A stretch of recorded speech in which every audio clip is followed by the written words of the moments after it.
Hello all, welcome to our YouTube channel.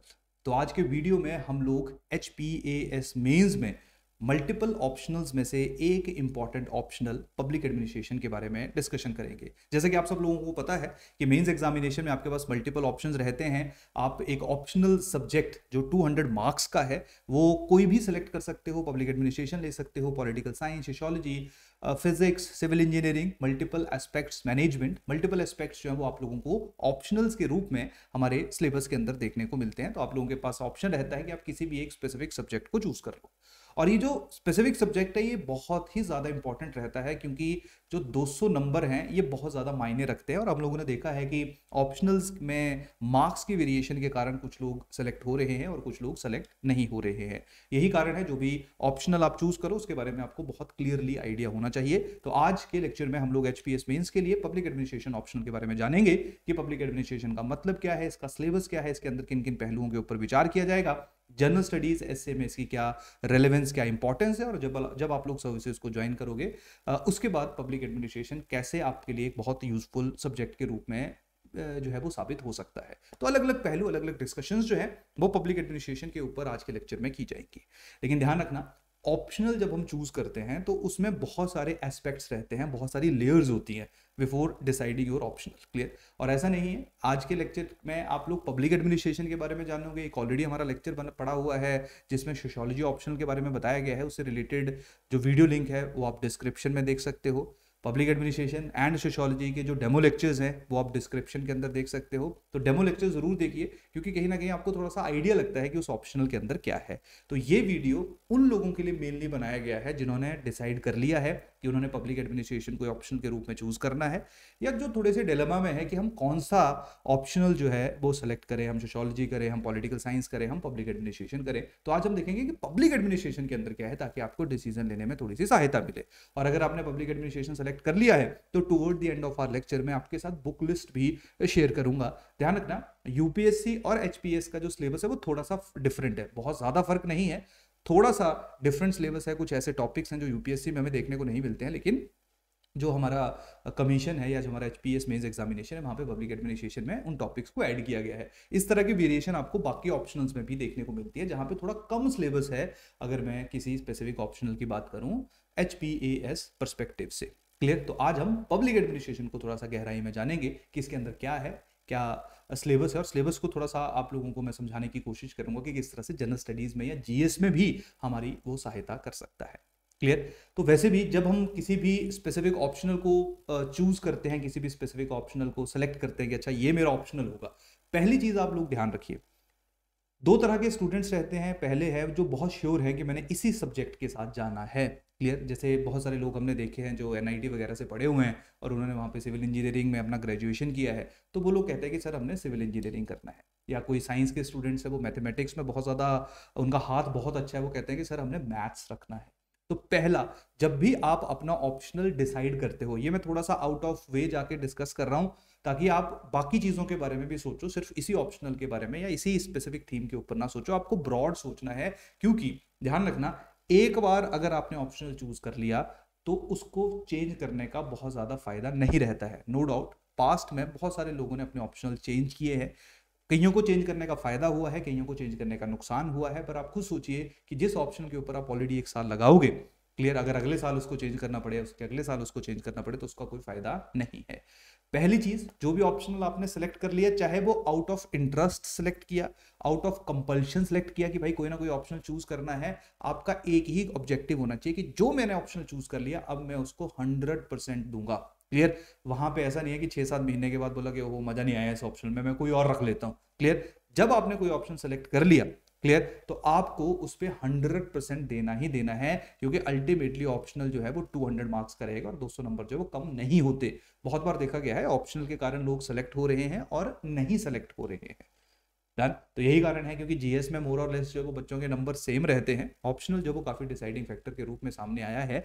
और यहाँ पे कोई जो है वो ऐसा नहीं है कि एक ही ऑप्शनल की सिलेक्शन जो है वो हमें देखने को मिलती है। नो डाउट सोशियोलॉजी ऑप्शनल जो है वो आजकल ज़्यादा सिलेक्शंस दे रहा है। किसी ज़माने में एंथ्रो से आती थी, किसी ज़माने में पब्लिक एड से भी बहुत सारी सिलेक्शंस आया करती थी, ज्योग्राफी से बहुत सिलेक्शंस आती थी। तो ये जो ट्रेंड है ये हमेशा शिफ्ट होता रहता है। तो कभी भी आप लोग ये मत सोचिए कि आज इस ऑप्शन से हो रहा है, उस ऑप्शन से नहीं हो रहा है, उसके बेसिस के ऊपर आप पूरा स्ट्रैटेजी जो है वो चेंज करो और दूसरे ऑप्शन की तरफ शिफ्ट करो। वहां पे भी चांसेस रहेंगे कि आपके मार्क्स जो है वो शायद दूसरे ऑप्शन में भी ढंग से ना आए अगर आपने 100% एफर्ट नहीं किया होगा। तो पहली बात यही है कि जो आपका पहला जो मेन ऑब्जेक्टिव रहना चाहिए वो ये है कि जब आपने कोई ऑप्शन पिक कर लिया आपने उस पर 100% एफर्ट रखना है। लेकिन ऑप्शनल चूज करने से पहले हम लोग कुछ 2-3 चीजों के ऊपर डिस्कशन कर लेते हैं कि आपने किन किन चीजों के ऊपर ध्यान रखना है।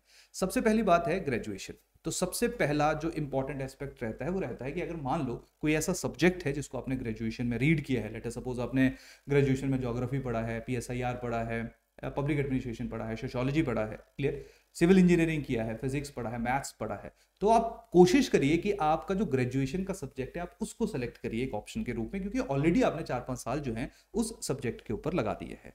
लेकिन उसको करने से पहले आपको एक प्रोसेस फॉलो करनी है। वो प्रोसेस क्या रहेगी? आप कमीशन की वेबसाइट पे जाओगे, वहां पे उस ऑप्शनल का सिलेबस देखोगे और उसके साथ साथ जो प्रीवियस ईयर क्वेश्चंस है पिछले 10 साल के कमीशन की वेबसाइट के ऊपर पड़े हुए हैं, पिछले 10 साल के सवाल आप देखोगे। फिर अगर आप कंफर्टेबल हो तो आप अपने ग्रेजुएशन के ऑप्शन के साथ मूव ऑन करोगे और उसी के साथ जो है या उसी ऑप्शन के ऊपर जो अपना 100% एफर्ट दोगे। क्लियर, जो भी रिकमेंडेड बुक्स रहती हैं वो भी हम लोग आपको बताएंगे। जैसे पब्लिक एडमिनिस्ट्रेशन के बारे में मैं आज आपको बताऊंगा कि कौन कौन सी किताबें, कौन कौन सी बुक्स जो है वो आप लोगों ने रीड करनी है। तो सबसे पहला जो है वो ग्रेजुएशन का जो सब्जेक्ट है आप उसको चूज कर सकते हो, लेकिन ये कोई कंपल्शन नहीं है। बहुत सारे लोग इंजीनियरिंग स्टूडेंट के हैं, इंजीनियरिंग बैकग्राउंड के हैं, उन्होंने ज्योग्राफी से निकाला है, PSIR से निकाला है, पब्लिक एड से निकाला है, सोशियोलॉजी से निकाला है। क्लियर, तो ये कंपल्शन नहीं है। लेकिन पहला जो आपका ऑप्शन रहना चाहिए वो ये रहना चाहिए कि ग्रेजुएशन का जो सब्जेक्ट है उसको देख लेते हैं अगर आप उसमें कंफर्टेबल हो या नहीं हो। तो आसान भाषा में जिन लोगों ने ग्रेजुएशन में पब्लिक एडमिनिस्ट्रेशन पढ़ा है या इवन मैनेजमेंट भी पढ़ी है, उनके लिए पब्लिक एडमिनिस्ट्रेशन जो है वो एक अच्छा ऑप्शनल साबित हो सकता है, क्योंकि मैनेजमेंट के बहुत सारे ऐसे थिंकर्स हैं जो हमें एडमिनिस्ट्रेशन के अंदर देखने को मिलते हैं। या मैं ऐसा कहूँ कि एडमिनिस्ट्रेशन के अंदर जो थिंकर है वो कहीं ना कहीं मैनेजमेंट के ही थिंकर्स हैं। तो आपको काफ़ी ज़्यादा सहायता जो आपने 3 साल में पढ़ा होगा आपको मिलेगी पब्लिक एडमिनिस्ट्रेशन के अंदर। नहीं तो मैनेजमेंट वालों के पास एक और ऑप्शन है भी, वो अपना खुद का जो मैनेजमेंट है सब्जेक्ट उसको भी चूज कर सकते हैं। बस पब्लिक एडमिनिस्ट्रेशन में थोड़ा सा फायदा ये रहता है कि जो आप पॉलिटी रीड करते हो, इंडियन पॉलिटी GS में रीड करते हो, उसके काफी सारे टॉपिक्स जो हैं वो पब्लिक एडमिनिस्ट्रेशन के पेपर 2 में रिपीट हो रहे होते हैं। तो उस सिचुएशन में एडमिनिस्ट्रेशन आपको जो आपका ऑप्शनल उसके साथ साथ GS में भी थोड़ी सहायता करता है। तो पहला जो एस्पेक्ट रहेगा वो आपका ग्रेजुएशन रहेगा। ग्रेजुएशन में जो सब्जेक्ट है उसको थोड़ा सा सपोर्ट करिए। अगर PSIR पढ़ा है तो PSIR को अपने ऑप्शन के रूप में चूज करिए। सोशियोलॉजी पढ़ा है तो सोशियोलॉजी को चूज करिए, क्योंकि ये मेनली पॉपुलर ऑप्शनल जो है वो माने जाते हैं। अब पॉपुलर ऑप्शनल का मतलब क्या होता है, थोड़ी देर में इसके ऊपर भी मैं आ रहा हूं। तो सबसे पहला एस्पेक्ट ऑप्शनल को चूज करते हुए आपने देखना है कि आपने ग्रेजुएशन में क्या पढ़ा है। दूसरा, उस स्पेसिफिक ऑप्शनल का सिलेबस कितना ज्यादा है, क्लियर, और उसकी जो रेलेवेंस है, उसकी जो इंपॉर्टेंस है वो कितनी ज्यादा है। अब मैं दोनों के बीच में थोड़ा सा डिफरेंस कर देता हूं। सिलेबस कई ऑप्शनल्स का बहुत बड़ा सिलेबस है, कईयों का थोड़ा कम सिलेबस है। सिलेबस मतलब इन टर्म ऑफ कितने टॉपिक्स जो आप लोगों ने रीड करने हैं। पर ध्यान रखिए, सिलेबस बहुत बड़ा डिसाइडिंग फैक्टर नहीं होना चाहिए, क्योंकि हो सकता है कि मेरे को मैथ्स में इतना ज़्यादा इंटरेस्ट हो कि मैथ का जितना भी बड़ा सिलेबस होगा मैं उसको बहुत अच्छे तरीके से कर पाऊंगा।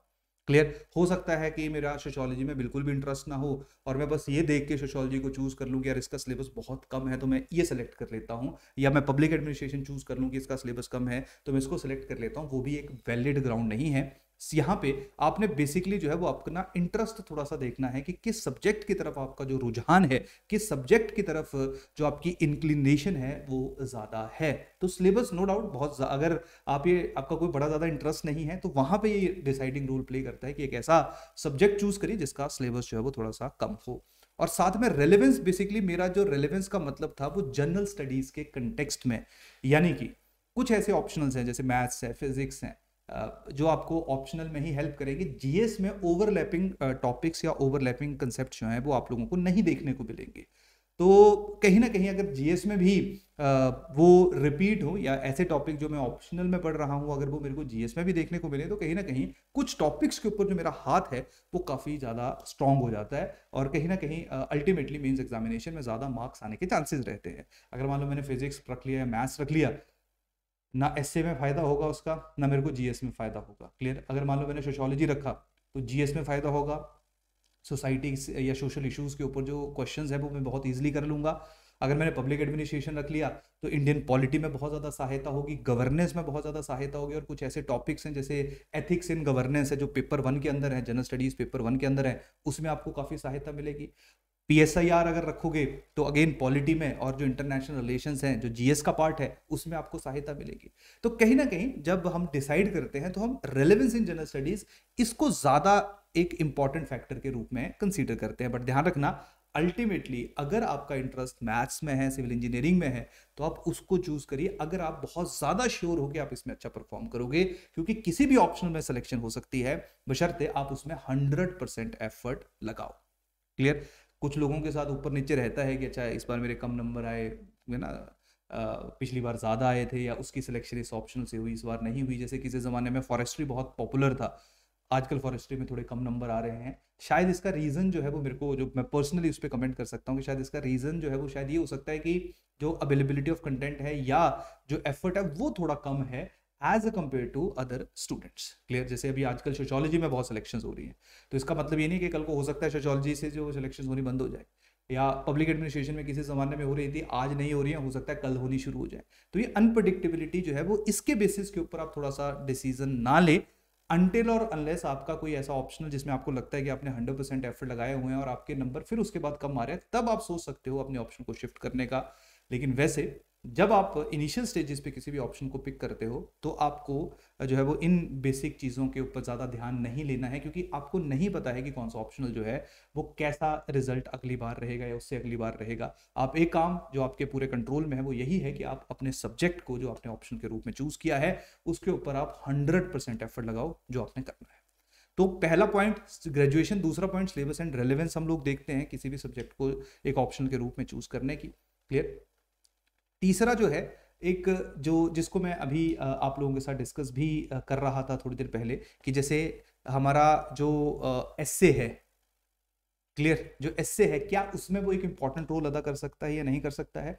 तो अगर आप एस्सेज के एस्पेक्ट्स देखोगे तो वहाँ पे सोशल एस्पेक्ट है, इकोनॉमिक एस्पेक्ट है, पॉलिटिकल एस्पेक्ट्स हैं, आपके फिलोसॉफिकल एस्पेक्ट्स हैं, इस तरह के अलग अलग एस्पेक्ट्स के ऊपर जो वो हम लोगों को एस्सेज देखने को मिलते हैं। तो वहाँ पे कहीं ना कहीं एस्से जो 100 मार्क्स का है, एक डिसाइडिंग रोल अदा कर सकता है आपके अल्टीमेट मार्क्स में। तो वहाँ पे भी अगर आपका ऑप्शनल है और उस ऑप्शनल में से कोई एस्से आ गया तो ऑब्वियस ही बात है आप उसके साथ ज़्यादा जस्टिस करोगे। तो अगला एक ये भी ध्यान रखिए कि ऐसा ऑप्शनल जो एस्से में आप लोगों की सहायता करेगा वो भी आप लोगों ने पिक करना है। क्लियर? और फोर्थ रहता है, चौथा जो ऑप्शन रहता है वो रहता है कि लेट अस सपोज आपका आपने जो ग्रेजुएशन किया है, जैसे मान लो आपने कंप्यूटर इंजीनियरिंग में ग्रेजुएशन किया है, तो कंप्यूटर इंजीनियरिंग जो है वो ऑप्शनल का पार्ट नहीं है, यानी कि आपको कोई भी ऑप्शन कंप्यूटर इंजीनियरिंग के ऊपर नहीं देखने को मिलेगा। तो ऑब्वियस सी बात है आप ग्रेजुएशन के ऊपर चूज नहीं कर सकते हो। दूसरी बात है अब आपने अपने ग्रेजुएशन के सब्जेक्ट के अलावा किसी और सब्जेक्ट को ऑप्शनल के रूप में चूज करना है, तो आप उसको उसका सिलेबस देखोगे, उसकी रेलेवेंस देखोगे, आपको बहुत ज़्यादा पता उसके बारे में नहीं लगेगा। क्लियर? तो यहाँ पे जो आपके जनरल स्टडीज के सब्जेक्ट होते हैं, जैसे जीएस में आप हिस्ट्री पढ़ते हो, आप पॉलिटी पढ़ते हो, आप इकोनॉमी पढ़ते हो, आप ज्योग्राफी पढ़ते हो, मेन तो यही रहते हैं 4। क्लियर? अगर मान लो आपका हिस्ट्री में इंटरेस्ट है, अगर आपको हिस्ट्री पढ़ना अच्छा लग रहा है, पूरी history, ancient medieval culture, world history and modern Indian history, तो आप हिस्ट्री के ऊपर फोकस कर सकते हो। अगर आपको पॉलिटी अच्छा लग रहा है तो आप पीएसआईआर ऑप्शनल के बारे में सोच सकते हो या आप पब्लिक एडमिनिस्ट्रेशन ऑप्शनल के बारे में सोच सकते हो। अगर आपको इकोनॉमी अच्छा लग रहा है तो आप इकोनॉमी ऑप्शनल के बारे में सोच सकते हो, लेकिन इकोनॉमी ऑप्शनल जो है वो थोड़ा मुश्किल ऑप्शन माना जाता है। अगर आपको ज्योग्राफी अच्छा लग रहा है तो आप ज्योग्राफी ऑप्शन के बारे में सोच सकते हो, जो इस स्पेसिफिक टाइम पे काफी मतलब मैक्सिमम स्टूडेंट जो इसी ऑप्शन के साथ पेपर लिखते हुए हम लोगों को देखने को मिल रहे हैं। समझ आ रहा कहानी की नहीं आ रहा? ठीक है। तो फोर्थ ये है कि जो जीएस में जीएस पढ़ते हुए या वैसे भी जनरली अगर कोई आपको सब्जेक्ट जो ज्यादा अपील करता है, अट्रैक्ट करता है, तो आप उस सब्जेक्ट से रिलेटेड अपना ऑप्शनल जो है वो चूज कर सकते हो। डन? तो ये कुछ इंपॉर्टेंट एस्पेक्ट्स रहते हैं जिनके ऊपर हम लोग डिसाइड करते हैं कि हमने कौन सा ऑप्शनल चूज करना है और कौन सा ऑप्शनल जो है वो चूज नहीं करना है। क्लियर। तो यहाँ पे बेसिक चीज है कि ऑप्शन को आपने कैसे सेलेक्ट करना है। अब हम वापस आते हैं जो हमारा आज का डिस्कशन का एक बहुत बड़ा पहलू है, एक बहुत बड़ा पॉइंट है, दैट इज पब्लिक एडमिनिस्ट्रेशन। तो पब्लिक एडमिनिस्ट्रेशन को ऑब्वियस सी बात है, जो हमारे डेमो लेक्चर्स हैं, जैसे मैंने थोड़ी देर पहले भी कहा कि जो डेमो लेक्चर्स हैं वो आप लोगों को डिस्क्रिप्शन बॉक्स के अंदर देखने को मिल रहे हैं। पब्लिक एडमिनिस्ट्रेशन के भी डेमो पड़े हैं, सोशियोलॉजी के भी डेमोस हैं, आप लोग वहां से देख सकते हो। क्लियर।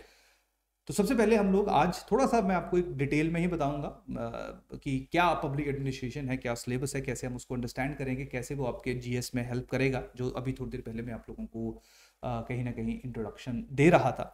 तो सबसे पहले बात करते हैं what is public administration. Clear. तो यहाँ पे देखिए आप आसान भाषा में, पब्लिक एडमिनिस्ट्रेशन जो है वो दो शब्दों से बना है। कौन कौन? पहला है पब्लिक, दूसरा है एडमिनिस्ट्रेशन। अब आसान भाषा में समझो एडमिनिस्ट्रेशन का मतलब क्या होता है। एडमिनिस्ट्रेशन का मतलब होता है जहां पे दो या दो से ज्यादा लोग जो है वो कॉपरेट करते हैं, मिलके काम करते हैं एक दूसरे के साथ to achieve common goal. Clear. जहां पे दो या दो से ज्यादा लोगों का ऑब्जेक्टिव होता है एक कॉमन गोल अचीव करना। वो कॉमन गोल क्या हो सकता है? क्लियर। जैसे मेरा और आपका, हमारा ऑब्जेक्टिव है इस एग्जाम को क्लियर करना, तो दो लोग इन्वॉल्व है कि हमने जो है वो जीएस में अच्छा स्कोर करना है या पब्लिक एडमिनिस्ट्रेशन में अच्छा स्कोर करना है। तो ये बेसिकली एडमिनिस्ट्रेशन है जहां पे दो लोगों का डिसाइड होता है कि अच्छा ये रोल परफॉर्म करेगा, दूसरा ये रोल परफॉर्म करेगा, तीसरा ये रोल परफॉर्म करेगा, और हम अल्टीमेटली जो है वो इस ऑब्जेक्टिव को अटेन करेंगे। जैसे एक आसान भाषा में एग्जाम्पल देता हूं, मान लो एक रोइंग कॉम्पिटिशन हो रहा है, ये किश्ती है, रोइंग कॉम्पिटिशन हो रहा है। क्लियर। यहां पे ये डेस्टिनेशन है। डेस्टिनेशन का मतलब है कि यहां पे अल्टीमेटली जो है वो आपने पहुंचना है, या ये जो रोइंग कर रहे हैं लोग, यहां पे लेटर सपोज दो लोग जो है इस नाव को चला रहे हैं, इस किश्ती को चला रहे हैं। अब देखिए एडमिनिस्ट्रेशन में है to cooperate to achieve common goal. Clear. अब मान लो ये किश्ती चला रहा है इस डायरेक्शन में, और ये भी किश्ती चला रहा है, पुश कर रहा है नाव को इस डायरेक्शन में, जो डायरेक्शन क्या है? डेस्टिनेशन। तो ऑब्वियस सी बात है ये अल्टीमेटली अपने डेस्टिनेशन के ऊपर फाइनली पहुंच जाएंगे। तो जैसे ही अपने डेस्टिनेशन के ऊपर पहुंचेंगे, इसका मतलब क्या है? इन्होंने जो कॉमन गोल है उसको अचीव कर लिया। अब मैं एक सिचुएशन यहां पे चेंज कर रहा हूं।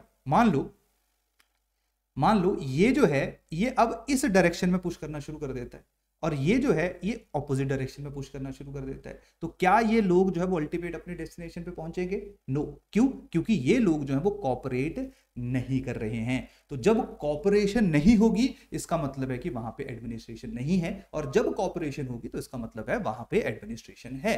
तो अब आप सोचिए कि जब आप लोग एडमिनिस्ट्रेशन को ज्वाइन करेंगे तो आपका ऑब्जेक्टिव क्या होगा? आपका कॉमन गोल क्या होगा? लेटर सपोज आप कल को एसडीएम बन गया, आप बीडीओ बन गया, आपका ऑब्जेक्टिव क्या है? डेमोक्रेसी के अंदर आपका जो ऑब्जेक्टिव है वो है पब्लिक वेलफेयर। आपका ऑब्जेक्टिव क्या है? Public welfare. आपका ऑब्जेक्टिव है बेटर हेल्थ फैसिलिटीज देना लोगों को, बेटर इंफ्रास्ट्रक्चरल फैसिलिटीज प्रोवाइड करना या फैसिलिटेट करना। क्लियर। बेटर एजुकेशन देने की कोशिश करना। तो अल्टीमेटली डेमोक्रेसी के अंदर क्योंकि आपका जो गोल है वो क्या है? पब्लिक वेलफेयर है, और पब्लिक वेलफेयर करने के लिए या बेसिक हेल्थ फैसिलिटीज प्रोवाइड करने के लिए आपको मल्टीपल लोगों के साथ मिलकर काम करना पड़ेगा। यही कारण है कि एडमिनिस्ट्रेशन जो है वो वहां पे बहुत इंपॉर्टेंट रोल करता है, क्योंकि अगर कॉपरेशन नहीं होगी तो कभी भी जो अल्टीमेट गोल है पब्लिक वेलफेयर का एक डेमोक्रेसी के अंदर, वो कभी भी अचीव नहीं हो पाएगा। और अगर नहीं होगा तो डेमोक्रेसी वहां पे नहीं मौजूद रहेगी। देयर आर चांसेस कि लोग जो है वो अपनी सरकार के खिलाफ ही आवाज उठाएं या हथियार उठाएं। तो कॉपरेशन, एक कॉमन गोल, एडमिनिस्ट्रेशन का सबसे बेसिक एसेंस रहता है। तो पहला चीज आपको समझ आया, एडमिनिस्ट्रेशन। तो एडमिनिस्ट्रेशन में ना जो भी हमारा सिलेबस है, जो भी हमारा सब्जेक्ट है, वहां पे हम यही देखेंगे कि कैसे कॉपरेशन होती है। जैसे मैं कुछ आपको एग्जांपल देता हूं कि हमारे यहाँ पे जब हमारा जो कॉन्स्टिट्यूशन है, कॉन्स्टिट्यूशन ऑफ इंडिया है, जो पब्लिक एडमिनिस्ट्रेशन के पेपर 2 का हिस्सा है, तो कॉन्स्टिट्यूशन में बेसिकली कॉपरेशन की ही बात की गई है कि यूनियन जो है वो उसके पास क्या क्या पावर्स होंगी, स्टेट जो है उसके पास क्या क्या पावर्स होंगी, यूनियन और स्टेट के रिलेशंस कैसे होंगे जिनको आप सेंटर स्टेट रिलेशंस के रूप में जानते हैं। तो बेसिकली कॉपरेशन करने के लिए जो रूल्स हैं वो कहीं ना कहीं कॉन्स्टिट्यूशन में डिफाइन किए गए हैं, ताकि जो अल्टीमेट ऑब्जेक्टिव है डेमोक्रेसी का, पब्लिक वेलफेयर, लोगों के बारे में या लोगों के लिए काम करना, वो अचीव हो सके।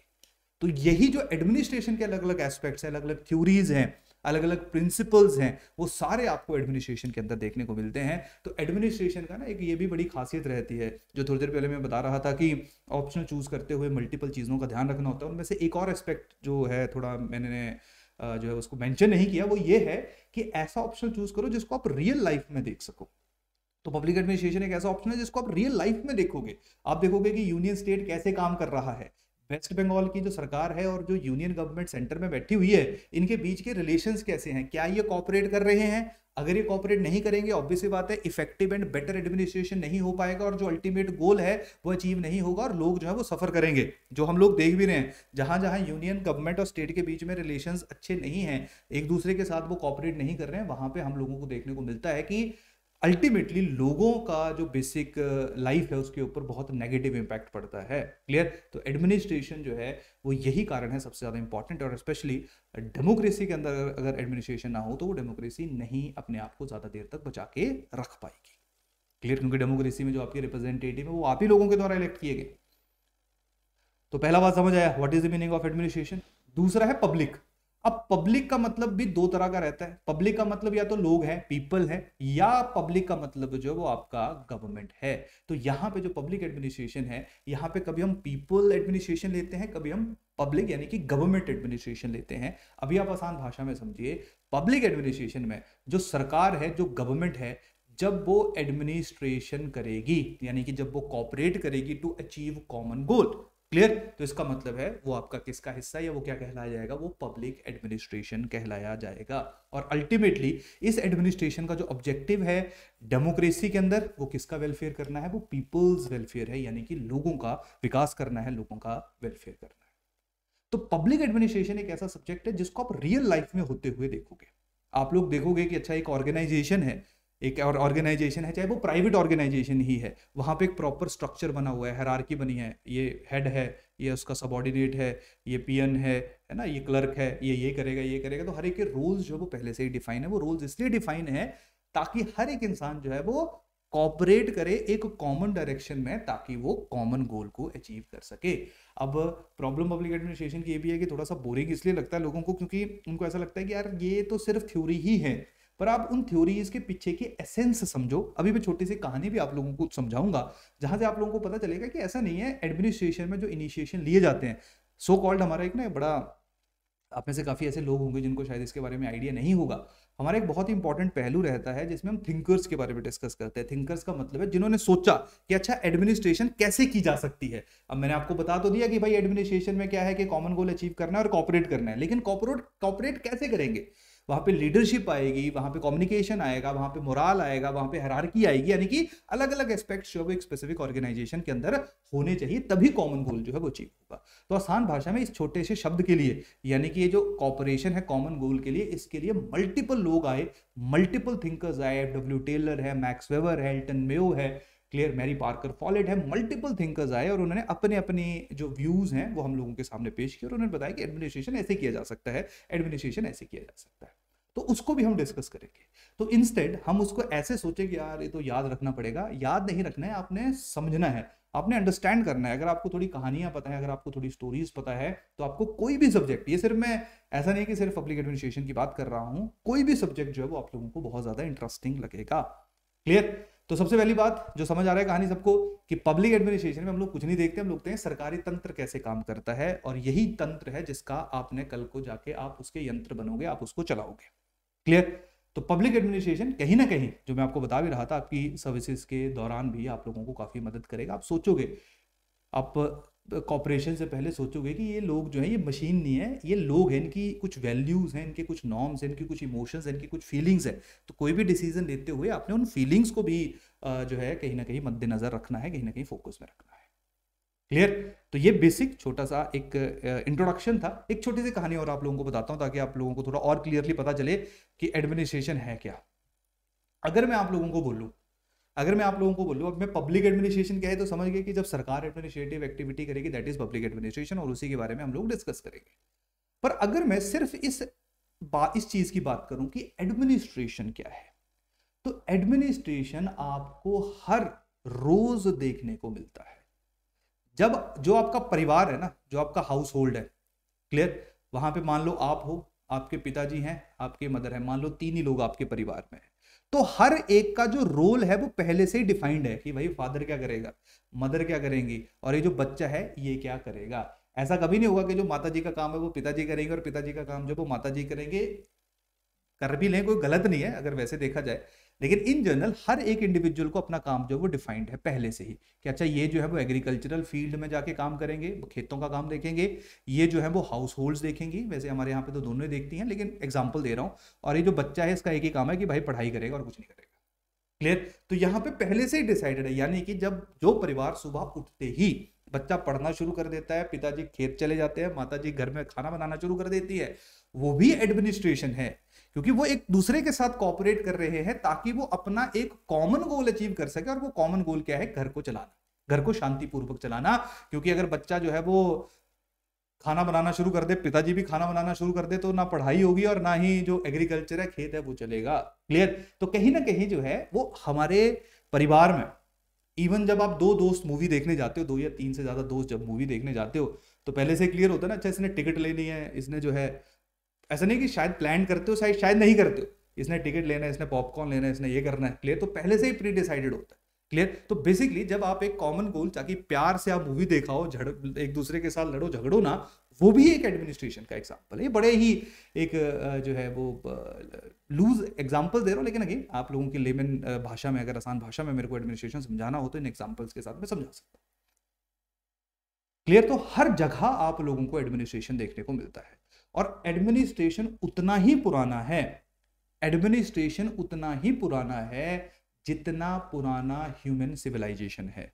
यानी कि जब से हम लोग होमोसेपियंस बने, यानी कि जब हम लोग इस शेप में आए जो भी हम हैं, तब से ही एडमिनिस्ट्रेशन हम लोग कर रहे हैं। क्योंकि खुद सोचो, अब मैं बात कर रहा हूँ बहुत 10,000 साल पहले की, 20,000 साल पहले की, उस स्पेसिफिक टाइम पे आपकी प्री हिस्टोरिक एज थी, यानी कि कोई लोहा लोहा हमें नहीं मिला था, पत्थरों से ही हम लोग शिकार किया करते थे।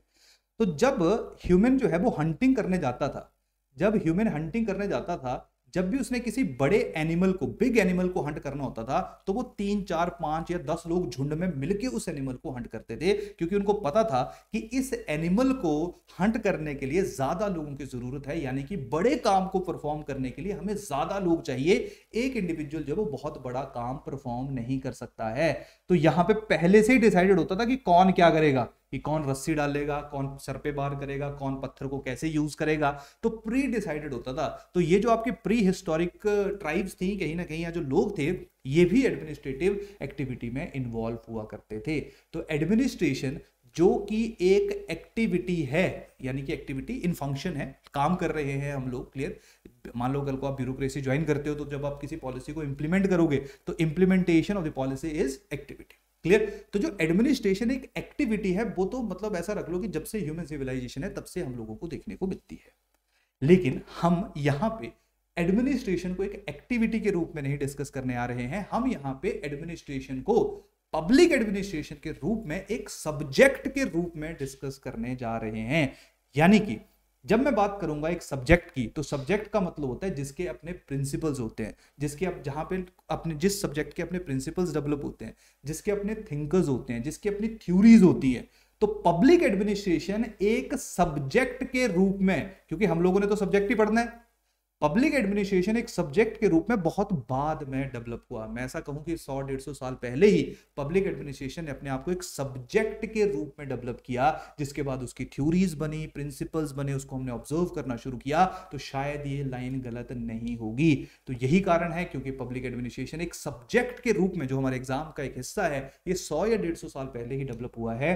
यही कारण है कि हमारा जो सिलेबस है इस सब्जेक्ट का, वो बहुत ज़्यादा बड़ा नहीं है। बहुत ज़्यादा थिंकर्स हम लोगों को देखने को नहीं मिलते हैं पब्लिक एडमिनिस्ट्रेशन के अंदर, क्योंकि बड़ा ही न्यू सब्जेक्ट है। जैसे अगर आप पॉलिटिकल साइंस की बात करोगे, बहुत मतलब 1500-2000 साल पुराना जो है, तो आपको ये सब्जेक्ट देखने को मिलता है। तो वहाँ पे थ्योरी थोड़ी सी ज़्यादा बड़ी होगी। हमारा क्योंकि नज़दीक का है, तो हमें बहुत ज़्यादा थ्योरी जो है वो देखने को नहीं मिलती है।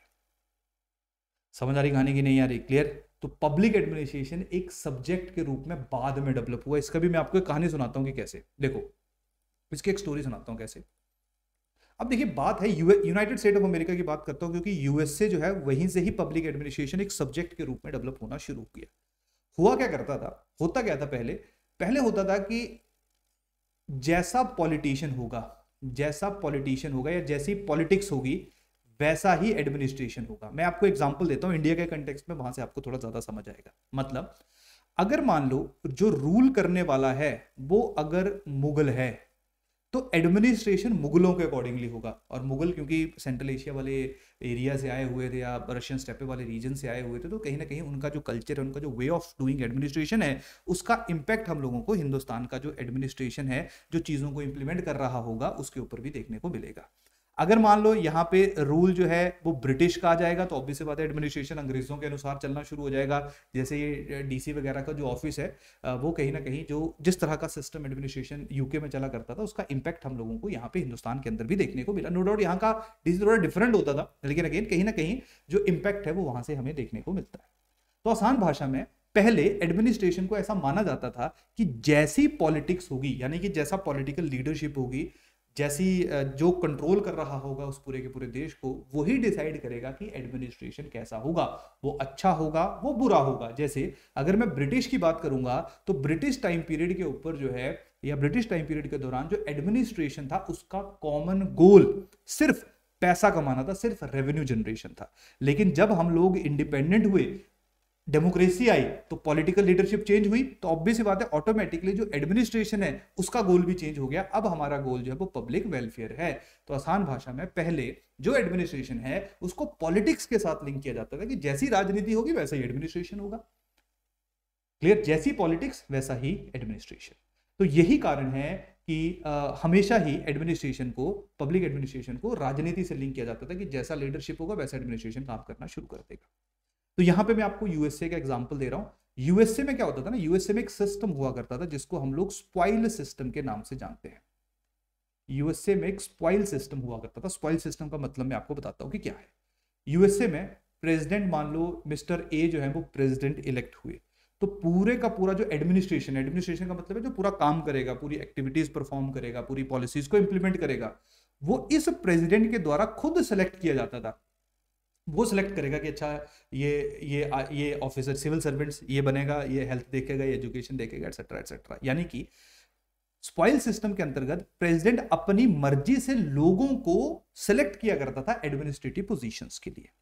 और मान लो 5 साल या 4 साल के बाद इलेक्शन हुए, दूसरा प्रेसिडेंट आ गया, तो जो पुराने सिलेक्टेड लोग थे वो बाहर हो जाते थे और नया प्रेसिडेंट अपने लोगों को सिलेक्ट किया करता था। अब इसमें क्या होता था कि मान लो मेरे को सिलेक्ट कर दिया गया अंडर स्पॉइल सिस्टम किसी प्रेसिडेंट ने कि भाई 4 साल तक तो है, इसके बाद पता नहीं तू है या नहीं है। तो मैं देखूंगा कि जितना पैसा मैं कमा सकूं उतना ज्यादा मैं पैसा कमाने की कोशिश करूंगा, क्योंकि 4 साल के बाद तो मेरे को नहीं पता है कि क्या पता मैं फिर से एडमिनिस्ट्रेशन का हिस्सा बनूं या ना बनूं, या मैं पॉलिसीज को इंप्लीमेंट करूं या ना करूं। क्लियर? और उसके साथ साथ ये जो प्रेसिडेंट होता था इसको भी लगता था यार कि ये भी कुछ टाइम के लिए ही प्रेसिडेंट बन रहा है, 4 साल के लिए। तो यहाँ पे करप्शन बहुत हुआ करती थी यूनाइटेड स्टेट ऑफ अमेरिका में। ये मैं 19th सेंचुरी के एंड की बात कर रहा हूँ, अप्रोक्सीमेटली आप ऐसा रख लो 1860, 70s, 80s, 90s के आसपास के यूएसए की बात कर रहा हूँ। तो वहां पे जो यूएसए था वहां पे एडमिनिस्ट्रेशन के अंदर बहुत ज्यादा inefficiency and incompetence along with corruption मौजूद थी। क्लियर? क्योंकि किसी की कोई परमानेंट नौकरी थी नहीं, और जो भी लोग एडमिनिस्ट्रेशन का काम कर रहे थे वो सारे के सारे पॉलिटिकल लीडरशिप के द्वारा चूज किए जाते थे। क्लियर? तो यहां पे जो है वो सबसे पहले एक इंपॉर्टेंट हस्ती हुई जिनका नाम था Woodrow Wilson. Woodrow Wilson USA के बाद में प्रेसिडेंट भी रहे। क्लियर? जब फर्स्ट वर्ल्ड वॉर चल रहा था तब यही प्रेसिडेंट थे, और उससे पहले जो है वो वुड्रो विल्सन जो है वो बहुत बड़े पॉलिटिकल साइंस के जो वो विज्ञाता माने जाते थे। तो यहाँ पे वुड्रो विल्सन ने कहा, उसने कहा कि यार ये जो अगर तुम ऐसा करोगे तो देश कभी ढंग से काम नहीं कर पाएगा। तो उसने कहा कि जो पॉलिटिक्स है, यानी कि जो पॉलिटिकल साइंस है उसको करो अलग, और जो एडमिनिस्ट्रेशन है उसको करो अलग। दोनों डिफरेंट होने चाहिए, दोनों सेपरेट होने चाहिए। और एडमिनिस्ट्रेशन के अंदर जो है वो स्किल्ड लोग आने चाहिए। Clear? On the basis of merit, यानी कि पेपर हो, एग्जाम हो, उसके बेसिस के ऊपर स्किल्ड लोगों को सिलेक्ट किया जाए, यानी कि एफिशिएंट लोगों को चूज किया जाए, और उनकी जॉब जो है वो परमानेंट हो। परमानेंट का मतलब है कि वो हमेशा वहीं पे ही रहे। तो आज जब आप लोग देखते हो स्पेसिफिक टाइम पे, जैसे आप लोग मान लो एडमिनिस्ट्रेशन को ज्वाइन कर लेते हो, है ना, एसडीएम बन जाते हो, कुछ भी बन जाते हो, तो आपकी वो परमानेंट जॉब है। आप एक एग्जाम के थ्रू वहां पे गए और आप एफिशिएंट हो, हिमाचल में सबसे अच्छे होंगे, तभी आपने उस एग्जाम को क्लियर किया है। तो कहीं ना कहीं बेटर, अच्छे लोग जो है वो हमें एडमिनिस्ट्रेशन में जाते हुए देखने को मिलेंगे, और उनका पॉलिटिकल पार्टी से कोई लेना देना नहीं है। नो डाउट काम ये दोनों मिलकर करेंगे, क्योंकि पॉलिटिशियन पॉलिसीज बनाएंगे और एडमिनिस्ट्रेशन जो है उन पॉलिसीज को इंप्लीमेंट करेगा। लेकिन ये दोनों जो है, इन दोनों का एक दूसरे के सिलेक्शन में कोई से नहीं होगा, जिसके कारण हम लोग ऐसा एज्यूम कर सकते हैं कि दोनों की मिली भगत कम होगी, और दोनों की मिली भगत अगर कम होगी तो शायद पूरा देश जो है वो अच्छे तरीके से काम करेगा। तो जब वुड्रो विल्सन ने कहा कि भाई पब्लिक एडमिनिस्ट्रेशन को अलग करो, उसके बाद पब्लिक एडमिनिस्ट्रेशन एक अलग से सब्जेक्ट के रूप में डेवलप होना शुरू हुआ, जिसको हम लोग आज देखेंगे कि उसका सिलेबस क्या मेंशन किया गया है। तो समझ आई कहानी की नहीं आई? तो पब्लिक एडमिनिस्ट्रेशन को हम लोग ना दो तरीके से समझते हैं। क्या? एक पब्लिक एडमिनिस्ट्रेशन एक एक्टिविटी है जो सदियों से होती आई है, और एक पब्लिक एडमिनिस्ट्रेशन जो है वो एज ए सब्जेक्ट है जो अभी हम लोगों को 19th सेंचुरी के एंड में या 20th सेंचुरी के बिगिनिंग में डेवलप होता हुआ देखने को मिला। तो यही कारण है 100 साल पुराना, 120 साल पुराना ही सब्जेक्ट है, बहुत ज़्यादा सिलेबस आप लोगों को इसका नहीं देखने को मिलता है।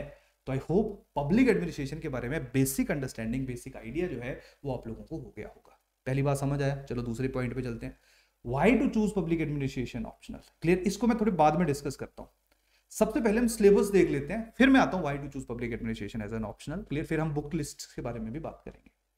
अब देखो यार, पब्लिक एडमिनिस्ट्रेशन में हर एक ऑप्शनल की तरह दो पेपर्स है, पेपर 1 पेपर 2, 100 नंबर के दोनों पेपर रहेंगे। क्लियर? आप लोगों को नॉर्मली क्या रहता है कि 8 क्वेश्चन होते हैं, उनमें से आपने 5 करने होते हैं। क्लियर? और हर एक क्वेश्चन जो वो 20 नंबर का होता है। कभी कभी एक क्वेश्चन में 2-3 सब पार्ट्स भी हम लोगों को देखने को मिलते हैं। ये नॉर्मल जो है वो प्रोसीजर रहा है। तो ऑप्शनल में आपके पास एक फायदा रहता है कि आपके पास जो है वो ऑप्शन रहते हैं।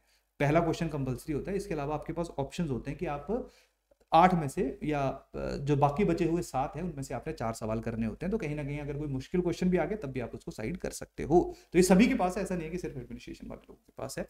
तो पेपर 1 की अगर मैं बात करूंगा तो यहाँ पे पेपर 1 में आप लोगों को 12 चैप्टर देखने को मिलते हैं, और पेपर 1 जो है ना वो मोर और लेस स्टैटिक है।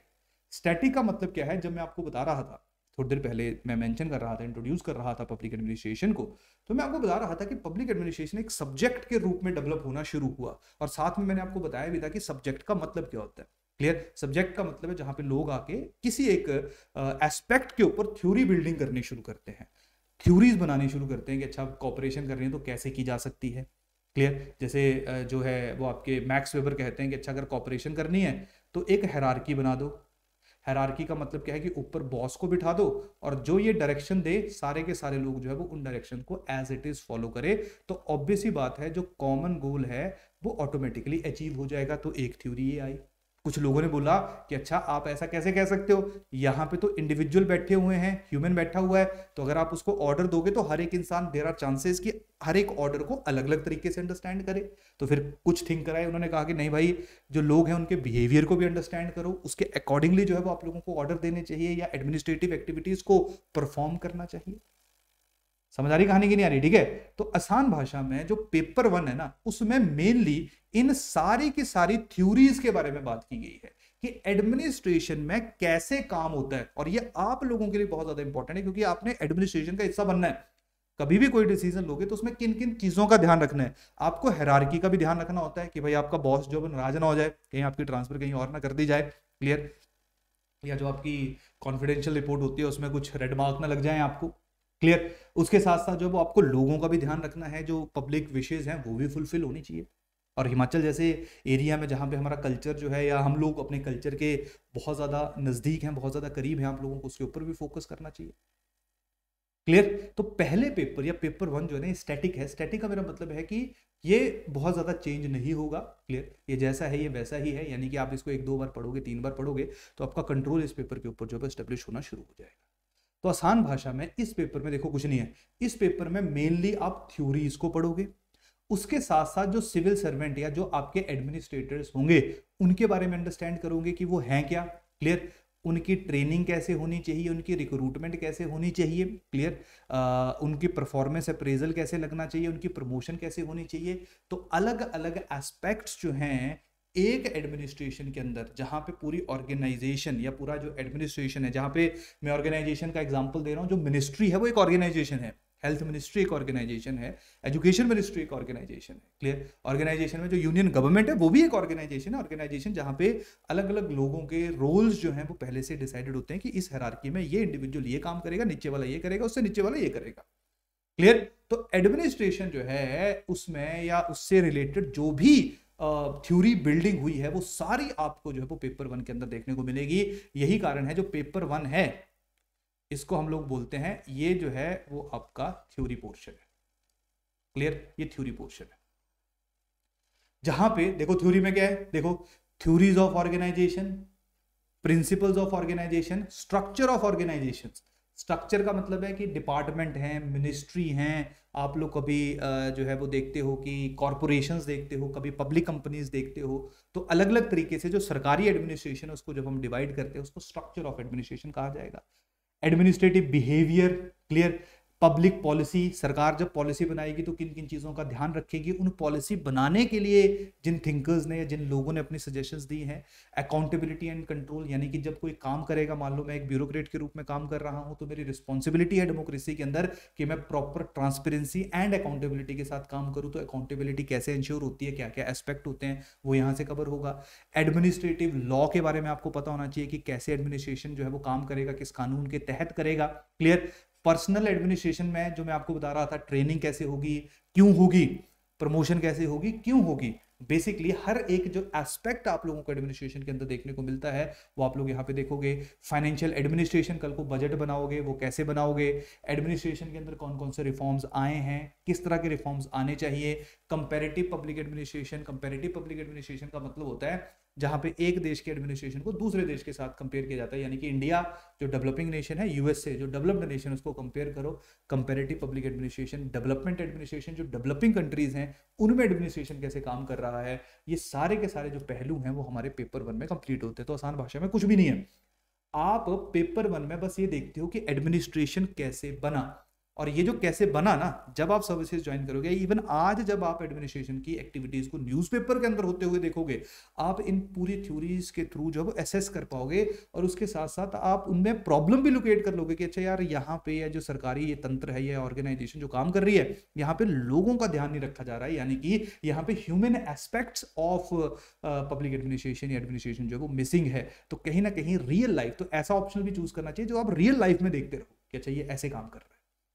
तो ये सारे का सारा जो एस्पेक्ट मैं आप लोगों के साथ डिस्कस कर रहा हूं, ये पूरा सरकारी तंत्र का ही हिस्सा है, सरकार कैसे काम करती है। अब यहाँ पे जो बड़े बड़े थिंकर्स थे उन्होंने ऑब्जर्व किया गवर्नमेंट का पैटर्न और या फंक्शन, जो हमारे एडमिनिस्ट्रेशन उसके पैटर्न को ऑब्जर्व किया है, और उसके बाद अपने थ्योरीज को लेके आए हैं। यानी कि जब वो लोग काम कर रहे हैं, या जैसे मैं और आप काम कर रहे हो, हमारी वे ऑफ वर्किंग के ऊपर ही थ्योरीज को बिल्ड किया गया है। यहाँ पे कोई हाइपोथेटिकल फॉर्मूले नहीं बनाए गए हैं, यहाँ पे आपको ऑब्जर्व किया गया है, आपको कमरों के अंदर रखा गया है, 10-10, 15-15 साल एक्सपेरिमेंट्स हुए हैं, फिर एक थ्योरीज जो है वो बाहर निकली हैं, जहां से हमें पता चला है कि कैसे जो है वो एडमिनिस्ट्रेशन काम करता है, या कैसे एडमिनिस्ट्रेशन को काम करना चाहिए।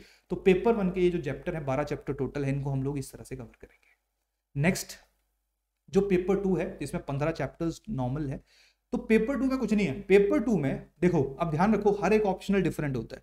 पब्लिक एडमिनिस्ट्रेशन एक ऐसा ऑप्शनल है जहां पे पेपर 1 एंड पेपर 2 जो है वो एक साथ ही पढ़े जाते हैं। बहुत सारे बच्चे गलती करते हैं, वो पेपर 1 को अलग मानते हैं, पेपर 2 को अलग मानते हैं, दोनों को इंटीग्रेट नहीं कर पाते, जिसके कारण जो है वो अल्टीमेटली नंबर उनके कम आते हैं। पेपर 2 का एग्जाम्पल पेपर 1 में यूज होंगे, जैसे मैं थोड़ी देर पहले आपको एग्जाम्पल दे रहा था, जैसे पर्सनल एडमिनिस्ट्रेशन एक चैप्टर था हमारा पेपर 1 में, तो पर्सनल एडमिनिस्ट्रेशन जो है वो कैसे काम कर रहा है इंडिया के अंदर, वो आप लोगों को यहां पे देखने को मिलेगा, पब्लिक सर्विसेज के अंदर देखने को मिलेगा।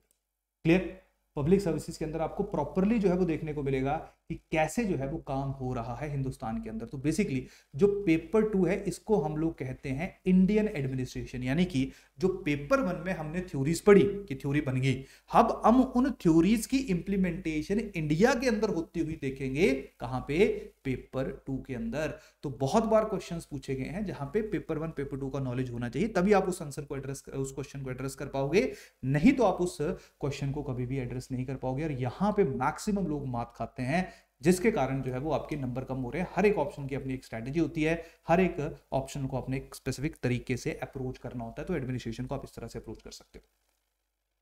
क्लियर, तो देखो जो भी, अब यहां पे देखो टॉपिक्स देखो, यहां से आपको पता चलेगा, जो मैं आपको बता रहा था कि काफी ओवरलैपिंग है, कि देखिए कॉन्स्टिट्यूशनल फ्रेमवर्क, जो वैल्यूज हैं, जो प्रियम्बल वगैरह है, वो यहां पे कवर होगा। इवोल्यूशन ऑफ इंडियन एडमिनिस्ट्रेशन, यहाँ पे आप ब्रिटिश एडमिनिस्ट्रेशन कैसा था, मुगल एडमिनिस्ट्रेशन कैसा था, चाणक्य के टाइम पे किस तरह का, मॉडर्न टाइम पे किस तरह का एडमिनिस्ट्रेशन होता था, उसको हम डिस्कस करेंगे। देखिए union government, centre state relation, law and order administration, clear. इसके साथ यहाँ पे देखिए आपका वेलफेयर एडमिनिस्ट्रेशन की सरकार ने बच्चों की, वुमेन की डेवलपमेंट के लिए कौन कौन सी स्कीम्स उठाई हैं। डिस्ट्रिक्ट एडमिनिस्ट्रेशन, लोकल गवर्नमेंट का मतलब है 73rd and 74th constitutional amendment, state government and administration. तो ये वो वाले चैप्टर्स हैं जो आप लोग पॉलिटी के अंदर भी पढ़ते हो। तो पेपर 2 का अप्रोक्सीमेटली 60 to 70% जो सिलेबस है वो आपको जीएस में बहुत ज्यादा मदद करता है, जनरल स्टडीज में।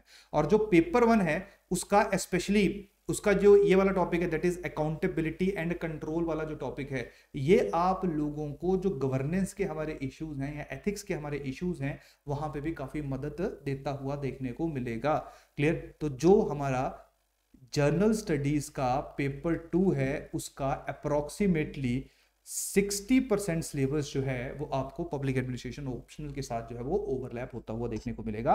और उसके साथ साथ बहुत सारे ऐसे ऐसे भी देखे गए हैं जो कहीं ना कहीं जैसे पब्लिक वैल्यूज हैं या पब्लिक सर्विस वैल्यूज हैं जो आपको एडमिनिस्ट्रेशन के अंदर देखने को मिलेगा, और उसके ऊपर ऐसे भी हम लोगों से पूछा गया है। क्लियर? तो देखिए कुछ नहीं, ये सारे का सारा जो एडमिनिस्ट्रेशन है वो कैसे काम कर रहा है।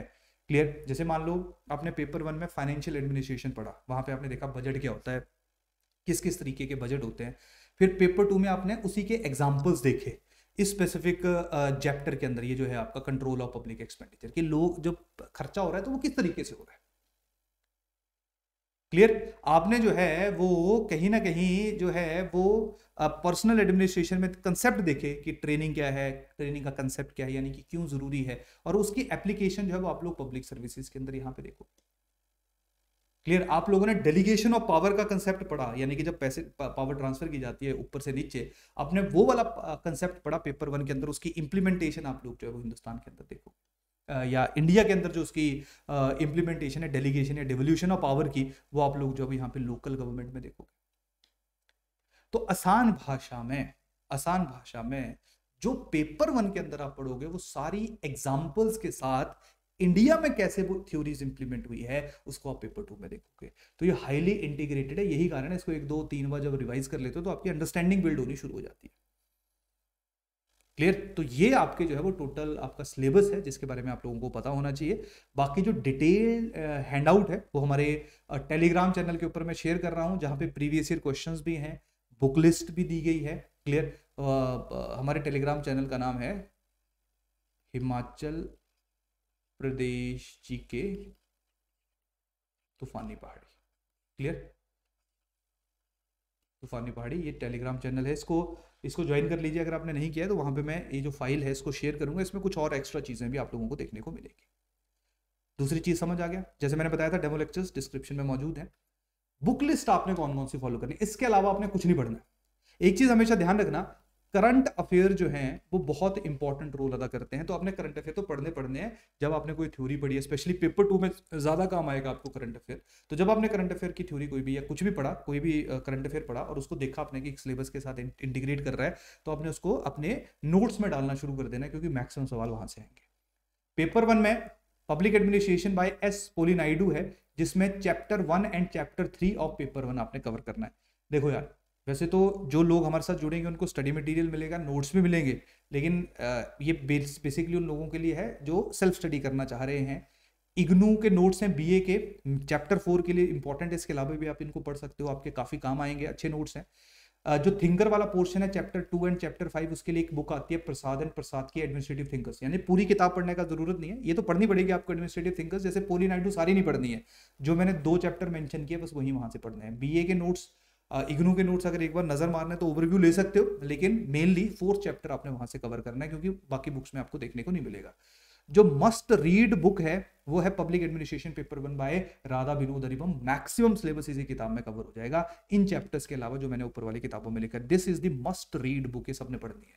और एंड में ये वैसे ऑप्शनल है, ऑप्शनल का मेरा मतलब है कि पढ़नी है तो पढ़ो, नहीं पढ़नी तो मत पढ़ो, लेकिन फिर भी अगर आप एडमिनिस्ट्रेशन को और अच्छे तरीके से जानना चाहते हो, इसको बाइबल ऑफ पब्लिक एडमिनिस्ट्रेशन कहा जाता है, that is new horizon of public administration by Mohit Bhattacharya. पर ध्यान रखना, जब आप पूरे सोर्सेज ऊपर वाले पढ़ लोगे उसी के बाद आपने इसकी बुक को रीड करना है, नहीं तो समझ नहीं आएगी आपको, सिंपल सी बात है।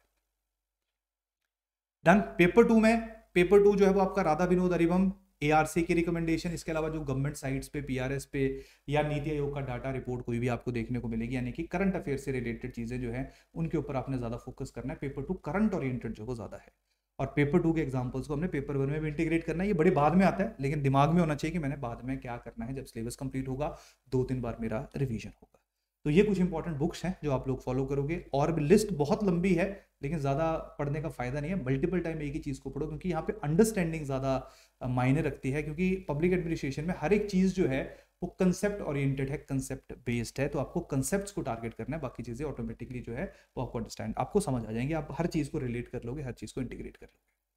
अब हमारा लास्ट जो पार्ट है वो है why to choose public administration option. तो मेनली मैं डिस्कस कर ही चुका हूं। सबसे पहली बात तो यही है, कंसेप्ट एंड एप्लीकेशन बेस्ड है, यानी कि ब्यूरोक्रेसी का अपना कंसेप्ट है, ट्रेनिंग का अपना कंसेप्ट है, प्रमोशन का अपना कंसेप्ट है कि क्यों होनी चाहिए प्रमोशन, और उसका एप्लीकेशन हम देखेंगे, साथ साथ एप्लीकेशन देखेंगे कि इंडिया में प्रमोशन कैसी होती है, इंडिया में ट्रेनिंग कैसी होती है, कहाँ कहाँ पे ट्रेनिंग होती है। दूसरा फायदा इसका है, जो बिगनर्स हैं, जो बिल्कुल नए लोग हैं, उनके लिए बहुत ज़्यादा फायदा है, क्योंकि पहली बात ये रहती है कि जो कंसेप्ट ओरिएंटेड रहता है, जिसका सिलेबस थोड़ा कम रहता है, क्लियर, वो कहीं ना कहीं ऐसे लोग जो बिल्कुल जिनको पता ही नहीं कि कौन सा ऑप्शनल चूज करना है, उनके लिए कहीं ना कहीं ये ऑप्शनल जो है थोड़ा सा सूटेबल है। और तीसरा है इंटीग्रेटेड प्रिपरेशन, जो मैंने आपको बताया, जैसे कि GS2 का काफ़ी सिलेबस और GS1 का कुछ सिलेबस हमें और उसके साथ साथ एसए का कुछ पोर्शन जो है वो पब्लिक एडमिनिस्ट्रेशन ऑप्शनल में हम लोगों को देखने को मिलता है। क्लियर, तो ये कुछ हमारे इंपॉर्टेंट पहलू थे जिनके बारे में आप लोगों को पता होना चाहिए। और अब लास्ट में इस से रिलेटेड जो हमारा लिंक है, यानी कि जो हमारा कोर्स लिंक है, वो भी डिस्क्रिप्शन के अंदर मौजूद है। तो पहले देख लीजिए कि ऑप्शनल के अंदर क्या क्या मौजूद है। पब्लिक एडमिनिस्ट्रेशन के अलावा सोशियोलॉजी ऑप्शनल भी मौजूद है, जैसे मैंने थोड़ी देर पहले बताया था, उससे रिलेटेड डेमो लेक्चर्स जो डिस्क्रिप्शन बॉक्स में मौजूद है, आप लोग उनको देख सकते हो। तो अगर मैं ऑप्शंस की फीचर्स की बात करूं, हमारे कोर्स की वीडियो लेक्चर्स मिलेंगे, उसके साथ हर एक वीडियो लेक्चर के नीचे आपको स्टडी मटेरियल मिलेगा। डेमो लेक्चर देख लो, वहां पे आपको पता चल जाएगा किस तरह से स्टडी मटेरियल दिया जाएगा। कंसेप्ट क्लैरिटी के ऊपर फोकस होगा। टेस्ट सीरीज इसका पार्ट है, most important thing, test series जो है वो हमारे इस कोर्स का हिस्सा है।